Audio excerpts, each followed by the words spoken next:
DSPN, the Devlin Sports Podcast Network. NRL wrapping it all up after round 9. This is your top 8 in this order. Bulldogs, Raiders, Warriors, Storm, Broncos, Sharks, Manly, Tigers. Once again, we welcome the former Warriors coach, very proud former Kiwi, and played his professional league in both hemispheres. Tony Kemp into the studio. Tone. Morning, Marty. Man, it's cold. Southerlies finally got here. It's called winter. That's what happens, mate. Man, I was hoping to hang on to it for a little bit longer, but bugger all sun, lots of rain, and now the snow's arrived. Yeah, it should have been in Brisbane for Magic Round like Lachlan, mate. Lachlan will be back tomorrow. They get those donuts like you, Marty. Full podcast happening tomorrow. 6 quick questions, yes or no answers. Start again, it is called. Raiders won 5 in a row. Now, could they win it all? I'm on the fence. Do you concede the Warriors, sitting third at the moment, winning 6 out of the last 7, are now a real possibility? 100%. The Storm. Have you stopped gobbing them now after they lose to the Raiders? Still $4.50 favourites. Are the Panthers back after smacking the Broncos like that? Yes. They are? 100%. Eels have lost 7 of 8. The Titans have lost 5 in a row. Who gets the spoon out of those two losers? Well, not Penrith. And finally, was that win enough to save your man Aidan O'Brien's job with the Newcastle Knights? Oh, yeah, I thought the writing was on the wall, Marty, but I think he gets another month. He gets another. Let us kick it off then with the Warriors. And as we were sitting here chatting before we started, you came up with a great comment. You said they are finding ways to win. Doesn't that sum up this competition, though? Isn't that exactly what you have to do? The best teams I've played in are teams that work really hard for each other. And you know, you've got to look at some of the defensive efforts, you know, from the 19-year-old on the edge. Like the hardest spot to defend is on the edge, you know, especially 3-4 and when you've got halfbacks running at you and lead runners and sweepers, and a 19-year-old as a skipper in that edge defence leading it. Mm-hmm. And just the second efforts, you know, that tackle from Metcalf down that right wing on Talagi was outstanding. Basically saving the game because the momentum had shifted. And I was looking at that going, look, to be honest, I thought when they took the 2 points to take the 30, I thought that was the wrong move. I thought they were well in front. They should have kept the ball and kept the pressure on them. But they took the 2 points and it just about backfired because of momentum shift. They went on a run, the Cowboys, and all but for him taking that 2 points and then making that tackle, saved them the win. He has just come up leaps and bounds, hasn't he? If you look at that game against Canberra, go right back to that opening round match in Vegas where, you know, and the Warriors were awful that day, but Metcalf was as well. Since that time, 6 out of 7. If you can win 6 out of 7 and get a run like that going in this competition, that's a top 4 run, and that's why they're there. Well, the question mark right at the beginning of the year, Marty, was on the spine and whether or not they were a top 8 spine, and they obviously put egg on a lot of people's faces again and stepped up to the plate as we get through the first third of the season. Mm-hmm. And Metcalf had to step into some big boots. And like we said last week, I think not having Sean Johnson there has enabled everyone else to put the effort in and say, well, you know, we haven't got to rely on a superstar, you know, a marquee player to take us down the football field and to create the magic to score us a try. We've all got to put the effort in across the board. And from 1 to, I'd say 17, even the players that come in, you know, like the young hooker that came in and took Tamari Martin's spot on the weekend, Sam Healy, they're all doing their job, you know, to get the young blokes coming in. And when you've got a halfback that can rely on players, you know, still remember they've got plenty of players out, rely on players coming in and keeping them going forward. I think, I was thinking about this about Luke Metcalf this morning. If you're his agent, you're just, mate, you're rubbing your hands together. You know, the value of that kid over the first 7 rounds of the competition has been absolutely phenomenal. It's gone through the roof. And let's not forget also the injuries that he has had. Like, he missed virtually the whole of the year last year. He's had some really cruel injuries. And so, to me, it's the confidence level of the young man to be able to get up past all of that. He's had a couple of crucial kicks, which have, you know, resulted in wins. And as you say, that is why he made that play on the weekend. That is what I believe. I believe all of these things build upon each other. You do a little thing here, right? 2 or 3 rounds ago, you get the confidence from that, gives you a bit of, you know, that's how it goes, isn't it? Well, it really, like I can think about some of the games that I played, and like when you're going really well, you're just relying on the person next to you. You know that Richie Blackmore on your outside is going to make tackles and make runs that are just sensational, and you got Tawera on the inside, and he's going to create havoc. And you just know by looking around you that you've just got to do your job. And I think part of the reason why they're going so well is that's all Luke Metcalf has to do, is he just has to show up and do his job, and he's doing it really, really well. And when you think about it, just to finish off what I was saying before, if you've got someone like Daly Cherry Evans at 450 years old signing mega deals to go to the Sydney Roosters, what do you think Luke Metcalf's worth these days? Hang on to him, Warriors. Dogs bounced back after losing. Well, that was no great surprise at all, was it? But let's look at perhaps the biggest shock of the round, and it's just the way they dismantled them as well. I was watching the Panthers warm up, and they had Nathan Cleary on the sideline just before they started that game, and whatever questions were thrown at him, he just looked so calm, so composed. He didn't look like a guy that's leading a team that had lost 5 out of 6 games, or whatever it was, 5, 6, and to play a Broncos side in Brisbane in Magic Round, who had just had a big win themselves, and I just thought, at home, there was just something about him. I looked at him and I just thought, wow, he just seems so relaxed at the moment. And that's what almost was the thing that made me sit down and watch the whole game, because I was thinking, I was fascinated to see how he would go against Reynolds and whether he was up to that level of actually leading his team. And he ticked every single bloody box again, didn't he? Well, I mean, why did you even doubt that guy, right? He's a Group 1. He's a Group 1 horse. They're a Group 1 team, and he scores a try identical to the one he scored in the grand final to win them the game. How perceptive was that? Looking at that as the defence slides across and he's watching, and he just jinks on the left foot. It sends all body weight going that way. It's perfect. And you're a fool to have written Penrith off. I've listened to people going, they're gone.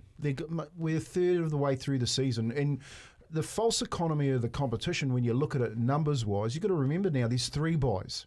You know what I mean? Okay, yeah. So when you're looking at the competition, you've got to be really careful of how you dissect the points that are on the leaderboard, because sitting around the Warriors in 3rd and 4th are teams that haven't even had a bye yet. And you've got teams that have had a bye, and there's still 2 buys to go. So what does that say? Well, continue winning your games, but also win them. Like, it's really important to pick up those 4 points when you go into your bye season, round. And you've got to look at Penrith. They haven't had a bye yet, so there's still 6 points for them to go into the competition, which means that if they're starting to play like that against Brisbane and they start to hit some form, they're a Group 1 horse. They went through a flat patch. They're running on heavy ground, and if they hit firm ground and Cleary plays like that, mate, they'll go on a run. Tony, they're also going to lose a lot of players from Origin, right, for a start. And also, any team that has lost as many games that they've lost, they've still got to get into that position where they are winning virtually 2 out of every 3 games, or 3 out of every 4 games. That's bloody tough to sustain. I mean, they're a team that's capable of doing it because we've seen them do it over the last 3 or 4 years, right? But not every team can do that. No, and it's not just injuries when you look at what's going on with the competition that are going to I guess put teams in a really precarious position if they're not winning games like Penrith. Injuries, play a big part. Of course, you've got selections coming up in the next few weeks for Origin. They're going to lose a few players, but the rule changes at the moment are playing havoc with sides. Players losing some of their main stars to suspension.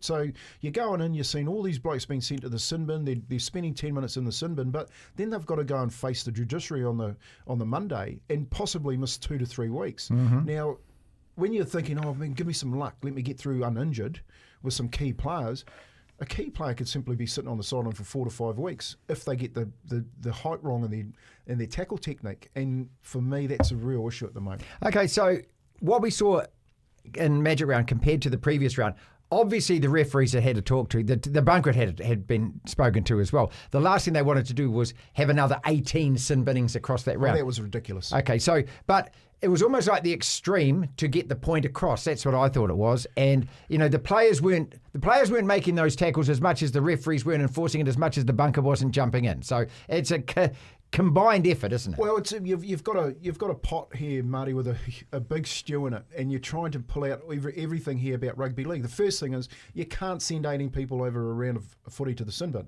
All right, that turns people off the game. It's not a game of rugby league, and it's built on combative blokes getting into each other. We saw a little bit of that in the last game, Melbourne and Canberra. But having blokes getting sent off for that's how we're going to fix it. We're just going to send them a sin bin. Doesn't fix the problem. All right, so we're going to have to spend more time on that one.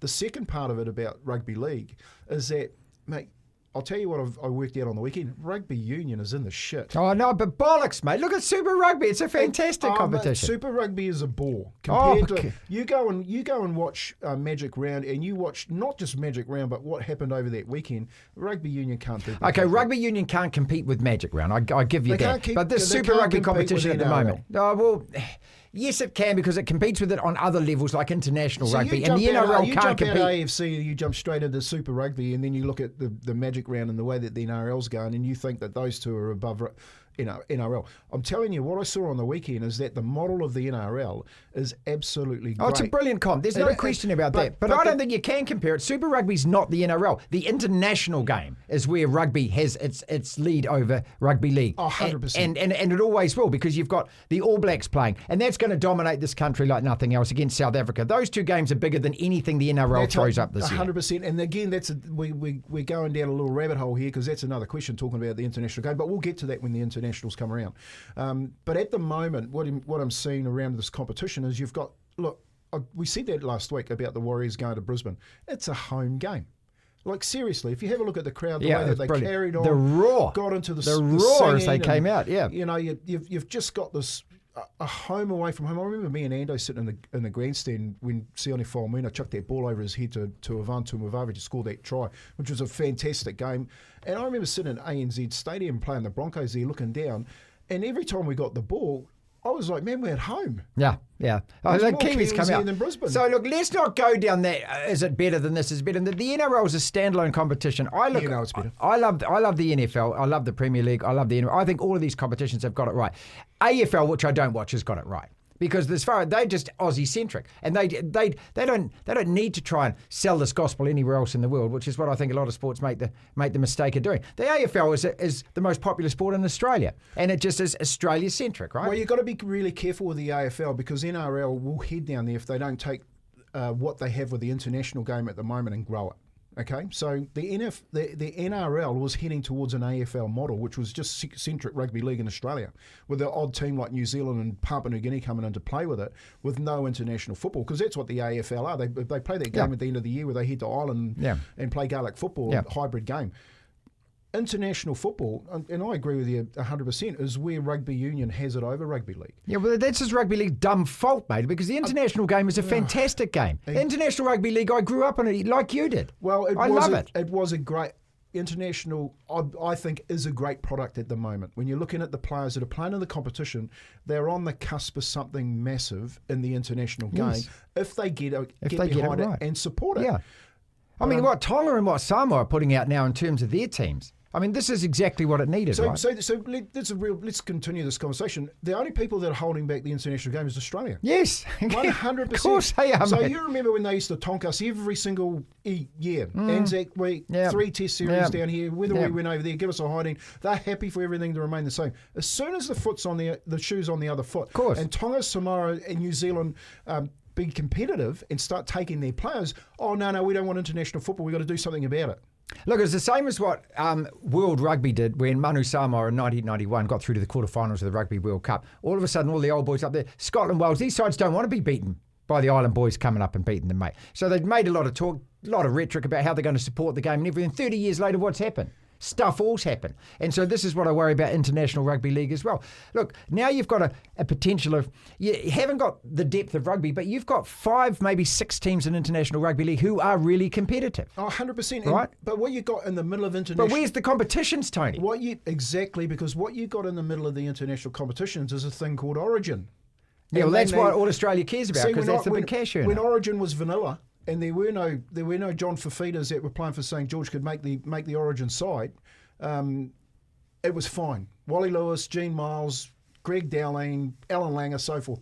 But when you've got Luai, Crichton, I could name half a dozen other Pacific Islanders and Māori boys playing in that competition, all of a sudden we got a problem. We've got this they call it the browning of the game and not understanding what to do with it, and the confusion that Aussie have with whether or not they play an international game, because if they do, then Origin becomes not a state of origin, it becomes an origin of region. Yeah, and it also becomes the best players in that competition playing as opposed to... So bite the bullet. If you want to have a state of origin, New South Wales and Queensland, if you want to change the rules so you get the best players from Queensland and New South Wales. Or keep it as what it is, which is New South Wales versus Queensland. And why the hell should anyone else be involved in it? What I don't like is I just don't like this thing that if you play for that, well, then you can't play for another country or something. But Lua and those guys are changing that. Biggest loser from the origin out of all of these, because some Kiwi players are, mate. 100%. Kiwi players are. New Zealand. How could Sonny Bill not play origin? New Zealand. Okay, so you've got a rule with this tier 2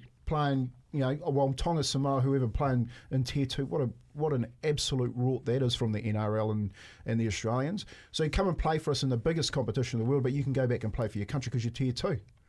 What happens to New Zealand? I know. We get dick, mate, but that's because they fear what will happen. That's Look, okay, let's get back to the round. I want to talk about the Raiders. Win, win, win, win, win. That's 5 in a row. And if you wanted any evidence that that team is for real, well, watch that game against the Storm where they had to come. Robbed. The Storm were robbed. Yeah, seriously. but look at the result that they had to come back and they had to. Yeah, sure, but winning those 5 games in a row, they got out of jail the previous week as well against the Dolphins, didn't they? But this is a Canberra side where all of a sudden, those wins, they normally finish 13-11 or something, and half of their losses you think could have been wins and half of their wins could have been losses. Is this the year? Like I said right at the beginning, I was sitting on the fence still with Canberra because, can they keep it up for 25, 26 rounds? I'm not 100% sure, but the theatre with Ricky Stewart and the sideline and the players that he's got at the moment, the way that they're winning and everyone writing them off at the beginning of the year saying that they're wooden spooners is fantastic for the game. Yeah. It's fantastic that the Green Machine can go up there to Brisbane and beat the team that are $4.50 favourites. Even though, I thought the 1-pointer was a 1-pointer. I thought the penalty at the end against the Melbourne front row wasn't a penalty because it should have been holding on for too long and it should have been a penalty to Melbourne, and it could have easily been that way. But they're finding ways to win. And I think when you're looking at sides that are under the pump and they've been put in a position where they're not going to be thought of in that vein, like, you're actually competition contenders, and then across the board you get players coming out and playing. Look, Warriors had this season a couple of years ago where from 1 to 17 they had the best season ever. Yeah, everyone had a It's actually looking like that season again, where everyone from 1 to 17 is playing the best season of their lives this year. I'm going to go through the 8, and you tell me whether they stay in the 8 by the end of the year. Dogs. Yes. Raiders. Yes. Warriors. Yes. Storm. 100%. Broncos. Maybe. Yeah. Maybe, eh? Everyone's got a maybe on them now. I'll tell you what, Mam has to get that back in the side. Okay. Sharks. Yes. Manly. Maybe. Tigers. No. Okay. So then behind that, 9, 10, 11, 12, let's go down. Cowboys, Dragons, Roosters, Knights, Rabbits, Dolphins, Panthers, Titans, Eels. What names stand out? Panthers clearly, right? 100%. Cowboys? Yes. You saw enough against the Warriors? Well, they'd won 4 in a row previous to that. 100%. Yeah. Okay. They sort their defence out. They've got 30 points in them every week. Okay. Dragons, who the Warriors have to play No. this weekend. But that's still a bloody tricky fixture, that is, isn't it? You're a Dragon supporter because you always... No, I don't know what it is. Flanagan, have you got a direct line? Every time we play the Dragons, I worry about it. We've lost so many times to the goddamn Dragons. Coach, young Flanagan at halfback. It's not Cleary. It's not Ivan Cleary. Okay. Nathan Cleary. Roosters? No. Knights? No. Definitely. Rabbits? No. Dolphins? No. Titans and Eels, no. No. So what we're looking at now is you've named about, say, maybe 10 or 11 teams for the 8. That's it now. Well, I think these teams, like I always say this every year, these teams that are going to go on a run, I think Penrith are definitely one. Yep. I think Penrith are definitely one. And I think the Cowboys are not too far away. But the other team, the way that the teams are playing in the 8 at the moment, I don't think they're that worried about the other sides below Penrith and the Cowboys. I think they get them on any given day, given that they don't have a spate of injuries in either one of these sides, or heaven forbid that they get 10 people sent off and 4 of them get 6 weeks. I think if they keep 17 people on the pitch and the way that they're playing for each other, those teams that are in the 8, it's nearly settled. Let's finish then going back to the Warriors, who, as I say, away the Dragons, and the Dragons lost to the Tigers over the Magic Round. 6 out of the last 7. So you take that result off in Vegas, and there was a gap between the next game against Manly. 6 wins out of the last 7. That's as impressive a run as the team's ever had. Well, it is. And like when you're talking numbers, I'm talking. Yeah, it is, Marty, and especially this time of the year too. Like, it's important to build a good, solid foundation. You always say that. You say you need your points now, because then what happens at the end of the... That's right. You run home, don't buy too much of that competition ladder, because until you get your 2 bye rounds set and everyone's played them, and you can put where these 2 points are going to land, you get a better indication of what that ladder's going to say. But if they keep winning and moving into this Origin period, I say this, and they can win through the Origin period, get a run, and they've got a couple of away games. This one on the weekend's a bit of a... It's tricky. Well, it's a hard place to go and win for the Warriors, all right? They're generally good games, but it's a hard place for them to go and win. If they can win the games on road, I think this building at home is actually building. It's becoming a fortress. You know what I mean? You say that. You've been saying that every week. And if they can continue to get these odd points on the road and stay, look, I'm not really bothered about the 8. They were at the beginning of the year, they were touch and go whether to make the 8. Shit, they're sitting in the 4. Yeah. They're surprising everyone, and they're playing the way that they are. Now you're thinking, how the hell can they hang on to the 4? Because if you can hang on to the 4, you're in with a shot. So this is exactly the same as what happened a couple of years ago. Just keep winning, just keep winning, just keep winning. You said right at the very start that after 6 games, let's have a look. Well, now they've played 8. So when's the next marker on the ground? Post-Origin. 100%. Okay. So you've got to go now through to post-Origin, have a look at it. And is that all 3 games? Or second, third, whole 3 games. Okay. And whether or not you get those wins, and you put yourself in a really good fighting position to get those points on the run home. Everyone's known this, Marty. The most favourable draw this year has been for the Warriors. Great. Okay, so they've got a great draw even on the run home. They get that confidence through the next 3 Origin games. Go into their run home knowing that their draw is favourable, mate. Be sitting close to the 4, because they're probably going to hang on. Let's finish it on. I did say we'll finish it on Magic Round though, and there's just something about. Look, I know we get 8 games every weekend, but there's something about sitting down watching them when they're all in the same stadium, isn't it? And that stadium's rocking and it's full. And young Lachlan went over there for the weekend with a group of mates. I had other friends who arrived in Brisbane for that weekend. I've never been to Magic Round, but everyone that goes there just says it's a fabulous weekend. The whole town gets taken up with rugby league. It's just a great concept. Super Rugby has just tried and failed it. It doesn't work. They tried it in Melbourne. It didn't actually work. But they've got this right. It's just the promotional aspect meeting the actual competitive aspect meeting everything about it. That just, I don't know, it ticks every box to me. Yeah, it's a fantastic concept. Getting everyone in, starting on Friday night and playing the last game the way that they did with Melbourne and Canberra, and even the commentators, I'm listening to them before the game saying, mate, Ricky's got him up for this one. You're going, yeah, you did, right? When you look it's like Monday Night Football in the NFL, isn't it? That's what that game is. That last game is that. To me, that's what it is. Yeah. So if I was a coach, I'd like the first one or the last one. Right. I'd like to be playing in the big time with either the first game or the last. All the one. bright lights on you. And it is. I think from an experience, and this is what I was getting at before. When you're looking at it from an experience, and I'm not a fan. I love rugby league, but I'm not a fan. So it's not something that I want to go to. But when you look at the Magic Round, you go, but there's so much else to do. Explain that to people. What do you mean? How can you love your rugby league like you do and not be a fan? Well, a fan is someone like. There's a couple of clips. There's one of a St George guy watching the St George game when their back row is going over to put the ball down on the try line, and the fullback picks it up for the West Tigers, runs 105 metres and scores a try. And he's basically wanting to beat the tally up and walk out of the room. He's got all the St George gear on. It's I think I call it hoodie.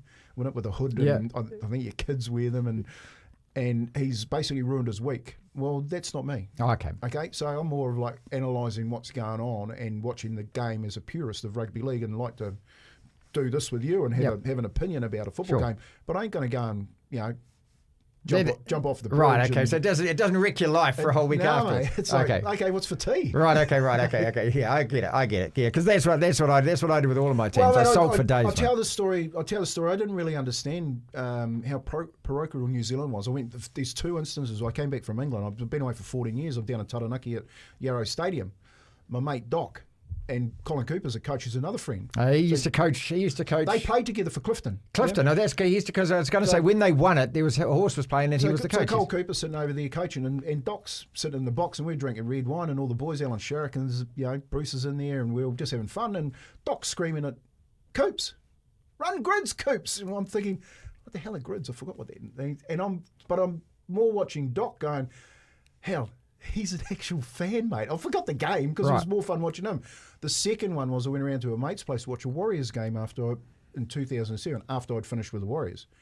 And he was doing Elvis Presley slides across the floors on his knees every time the Warriors scored.